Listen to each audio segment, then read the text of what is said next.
From Patrice was about, are you both modeling positive and appropriate behaviors for today's youth? We received a lot of questions online, Mr. Trump, about the tape that was released on Friday. As you can imagine, you called what you said locker room banter. You described kissing women without consent, grabbing their genitals. That is sexual assault. You bragged that you have sexually assaulted women. Do you understand that? No, I didn't say that at all. I don't think you understood what was said. This was locker room talk. I'm not proud of it. I apologize to my family. I apologize to the American people. Certainly, I'm not proud of it. But this is locker room talk. You know, when we have a world where you have ISIS chopping off heads, where you have, and frankly, drowning people in steel cages, where you have wars and horrible, horrible sights all over, where you have so many bad things happening. This is like medieval times. We haven't seen anything like this, the carnage all over the world. And they look and they see. Can you imagine the people that are, frankly, doing so well against us with ISIS? And they look at our country and they see what's going on. Yes, I'm very embarrassed by it. I hate it. But it's locker room talk, and it's one of those things. I will knock the hell out of ISIS.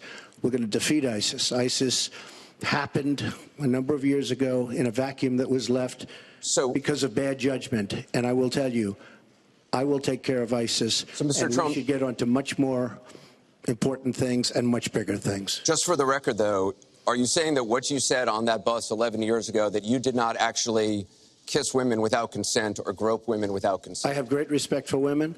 Nobody has more respect for women than I do. So for the record, you're saying you never did that? I said things that, frankly, you hear these things are said. And I was embarrassed by it, but I have tremendous respect for women. Have you ever done those things? Women have respect for me. And I will tell you, no, I have not. And I will tell you that I'm going to make our country safe. We're going to have borders in our country, which we don't have now. People are pouring into our country, and they're coming in from the Middle East and other places. We're going to make America safe again. We're going to make America great again, but we're going to make America safe again. And we're going to make America wealthy again, because if you don't do that, it sounds harsh to say, but we have to build up the wealth of our nation. Right now, other nations are taking our jobs and they're taking our wealth. Thank you, Mr. Trump. And that's what I want to talk about. Secretary Clinton, do you want to respond? Well, like everyone else, I've spent a lot of time thinking over the last 48 hours about what we heard and saw. You know, with prior Republican nominees for president, I disagreed with them on politics, policies, principles, but I never questioned their fitness to serve. Donald Trump is different. I said starting back in June that he was not fit to be president and commander-in-chief. And many Republicans and independents have said the same thing. What we all saw and heard on Friday was Donald talking about women, what he thinks about women, what he does to women. And he has said that the video doesn't represent who he is, but I think it's clear to anyone who heard it that it represents exactly who he is, because we've seen this throughout the campaign. We have seen him insult women. We've seen him rate women on their appearance, ranking them from 1 to 10. We've seen him embarrass women on TV and on Twitter. We saw him after the first debate spend nearly a week denigrating a former Miss Universe in the harshest, most personal terms. So, yes, this is who Donald Trump is. But it's not only women, and it's not only this video that raises questions about his fitness to be our president, because he has also targeted immigrants, African Americans, Latinos, people with disabilities, POWs, Muslims, and so many others. So this is who Donald Trump is. And the question for us, the question our country must answer, is that this is not who we are.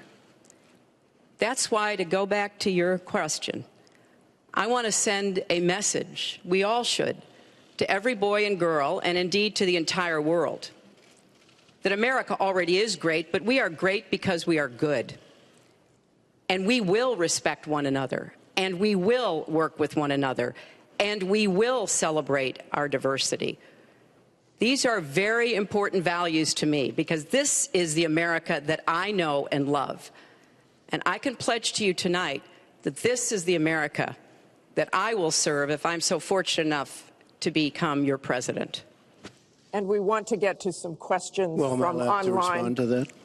I assume I am. Yes, you can respond to that.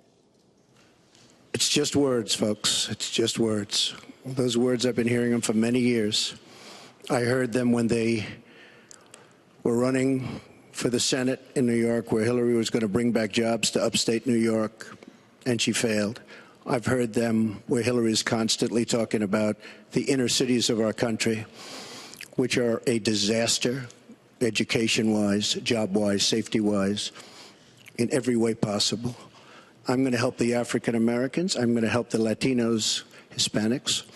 I am going to help the inner cities. She's done a terrible job for the African Americans. She wants their vote, and she does nothing, and then she comes back 4 years later. We saw that firsthand when she was a United States Senator. She campaigned where the primary part of her campaign. I want to get to audience questions and online questions. So she's allowed to do that, but I'm not allowed to respond. You're going to get to respond right now. That sounds fair.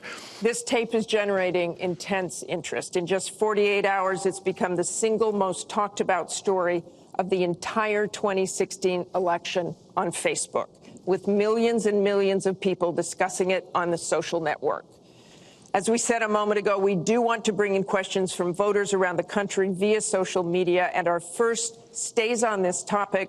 Jeff from Ohio asks on Facebook, Trump says the campaign has changed him. When did that happen? So, Mr. Trump, let me add to that. When you walked off that bus at age 59, were you a different man, or did that behavior continue until just recently? And you have 2 minutes for this. As I told you, that was locker room talk. I'm not proud of it. I am a person who has great respect for people, for my family, for the people of this country, and certainly I'm not proud of it. But that was something that happened. If you look at Bill Clinton, far worse, minor words, and his was action. His was what he's done to women. There's never been anybody in the history of politics in this nation that's been so abusive to women. So you can say any way you want to say it, but Bill Clinton was abusive to women. Hillary Clinton attacked those same women and attacked them viciously. 4 of them are here tonight. One of the women, who is a wonderful woman, at 12 years old, was raped at 12. Her client, she represented, got him off, and she's seen laughing on 2 separate occasions, laughing at the girl who was raped. Kathy Shelton, that young woman, is here with us tonight. So don't tell me about words. I apologize for those words. But it is things that people say. But what President Clinton did, he was impeached. He lost his license to practice law. He had to pay an $850,000 fine to one of the women, Paula Jones, who's also here tonight. And I will tell you that when Hillary brings up a point like that, and she talks about words that I said 11 years ago, I think it's disgraceful, and I think she should be ashamed of herself, if you want to know the truth. Can we please hold the applause? Secretary Clinton, you have 2 minutes. Well, first, let me start by saying that so much of what he's just said is not right, but he gets to run his campaign any way he chooses. He gets to decide what he wants to talk about. Instead of answering people's questions, talking about our agenda, laying out the plans that we have that we think can make a better life and a better country, that's his choice. When I hear something like that, I am reminded of what my friend Michelle Obama advised us all. When they go low, you go high. And look, if this were just about one video, maybe what he's saying tonight would be understandable. But everyone can draw their own conclusions at this point about whether or not the man in the video or the man on the stage respects women. But he never apologizes for anything to anyone. He never apologized to Mr. and Mrs. Khan, the Gold Star family, whose son, Captain Khan, died in the line of duty in Iraq. And Donald insulted and attacked them for weeks over their religion. He never apologized to the distinguished federal judge who was born in Indiana.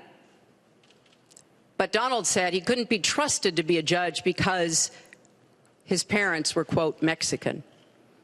He never apologized to the reporter that he mimicked and mocked on national television, and our children were watching. And he never apologized for the racist lie that President Obama was not born in the United States of America. He owes the president an apology. He owes our country an apology. And he needs to take responsibility for his actions and his words. Well, you owe the president an apology because, as you know very well, your campaign, Sidney Blumenthal, he's another real winner that you have, and he's the one that got this started along with your campaign manager, and they were on television just 2 weeks ago. She was saying exactly that. So you really owe him an apology. You're the one that sent the pictures around your campaign, sent the pictures around with President Obama in a certain garb. That was long before I was ever involved. So you actually owe an apology. And number two, Michelle Obama. I've gotten to see the commercials that they did on you. And I've gotten to see some of the most vicious commercials I've ever seen of Michelle Obama talking about you, Hillary.